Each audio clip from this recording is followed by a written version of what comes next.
Mesmo com intensidade menor do que se previa, o furacão Milton provocou muita destruição. Os estragos foram filmados em tempo real. E hoje de manhã, os moradores de Sarasota encontraram a cidade assim, com árvores derrubadas, arrancadas do chão. Até um barco veio parar em terra firme.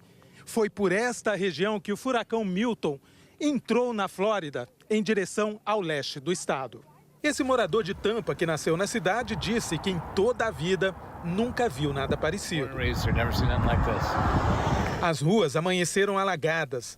A cidade estava na rota do furacão. Um terço da população saiu de casa desde o começo da semana, por orientação das autoridades que fizeram inúmeros alertas.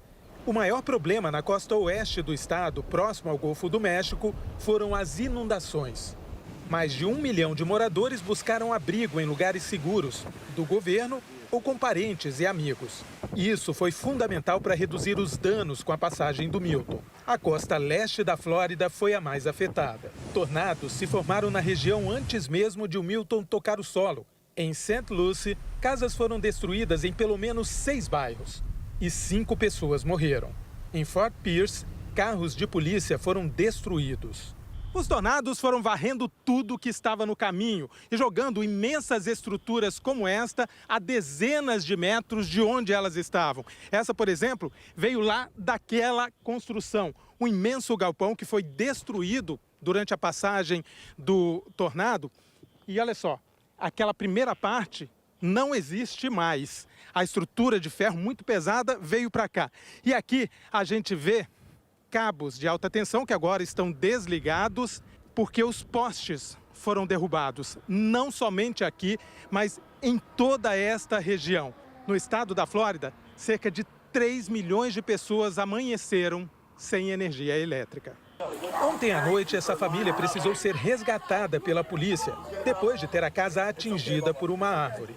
Em Clearwater, os moradores de um condomínio ficaram presos com a inundação e só conseguiram sair em barcos. Alagamentos também em Iona. Os ventos arrancaram pedaços do teto de um estádio esportivo. O local serviria de abrigo para equipes de socorro. Os ventos também derrubaram este guindaste em St. Petersburg. Hoje de manhã, o governador da Flórida, Ron DeSantis, afirmou que não foi o pior cenário previsto inicialmente e que a tempestade perdeu força ao tocar o solo.